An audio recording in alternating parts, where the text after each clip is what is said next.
During the Great Chicago Fire, the richest man in Chicago who lost the most when the city burned to the ground was found by his family working in a fire crew early in the morning. His family, fearing the worst, that he had been lost when they found him, were so relieved, and his daughter looked at him and said, "Dad, why are you smiling? You look like you are enjoying this." He smiled back and said, "I am, sweetheart. Think about it.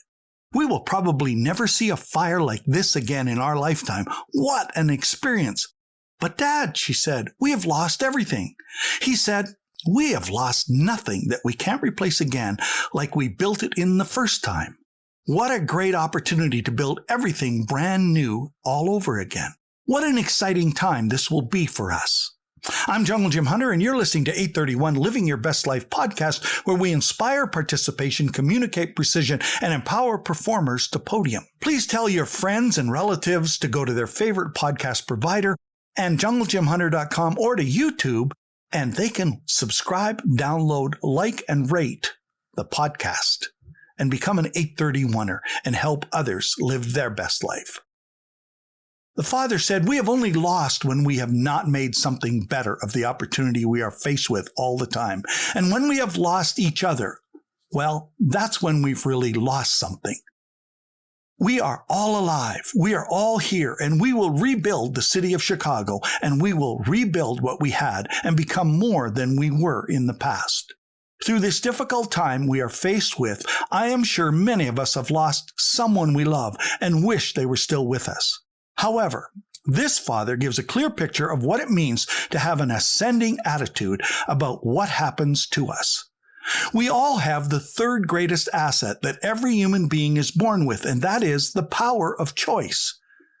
Our obstacles that we have talked about in this whole week about attitude ascending and descending is always an opportunity to grow. So we may have habitually chosen to accept what challenges us and then think we can't do anything about it if we've given up the power of choice.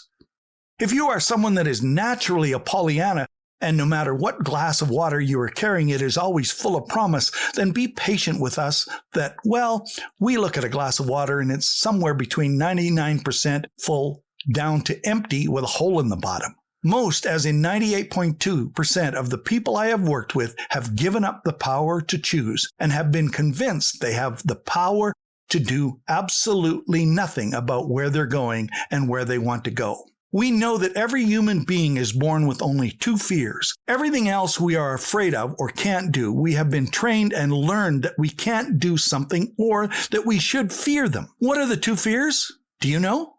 Say them to yourself right now if you do know. Remember, 831ers are first responders. We see a need and we take action to rescue or help because that is the kind of person we are. So if your first response is fear-driven, then you were probably fooled as a child and now it has become a habit.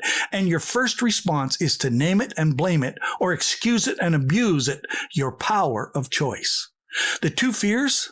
The fear of falling and the fear of a loud noise. When a baby is born, you wouldn't think of making a loud noise and you carefully hold and carry them so they won't fall. However, were you educated and fooled into believing that both of these fears are false? I think so.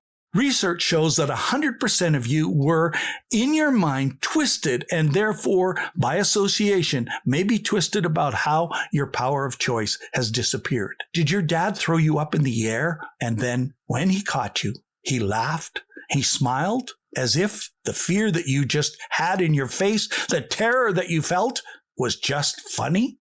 Did he do it again and again, as if someone was on a ride at Disneyland? Did your mom sneak into your room and hold a blanket over your head and pull it away and with a slight volume increase say, "Boo!" and then smile and laugh and then do it again and again? Then, did you on your own start jumping off chairs, beds, tables until you hurt yourself? Did you put the blanket over your head and indicate that you wanted your mother or your father to play peekaboo with you? And as you got older, it had to be a bigger and bigger sound and a noise to get the same thrill? Did it come to a place where literally they were yelling at you, "Boo!" to scare you? Think about it. Every emotional response you have came this way. The authority figures in your life were first responders and you developed a false response. Why be afraid of falling, Dad? You threw me in the air 12 feet. and you laughed. Mom, you scared me to death in peekaboo, but it was fun. Or you tried something and you heard you can't do that. Or that's impossible. Or your parents said, only gifted or rich or smart kids do that. If their first response in an emotional situation was a descending attitude, what are the chances you adopted it? What are the chances that you believe it now? You want to get your plane off the ground, and the first thing you learn is that if you jump out of the plane, it's not the fall that kills you, it's the sudden stop, because you can't fly. Now you believe it. Are you grounded from chasing your dreams because of something you were told and learned a long time ago, and now your first response is to say, I can't? Or could it be that there is a way to pull yourself out of the deep descending dive and turn it into an ascending climb to where the air is thin, clear, and cool? I want to tell you how, but you will have to come back and listen tomorrow. Tomorrow's podcast will learn how to climb, how to have an ascending attitude. Dad taught me to be a first responder by picking rocks in a seeded field, and you can learn how to live your best life if you just pick the rocks and choose to put them where they belong, on the rock pile. My quote for the day: every rock you pick makes room for more seeds to grow and be more than they are. Thank you for listening. And I hope you will have grown and you will be living, and those that you care about will be living their best life by the time we meet next.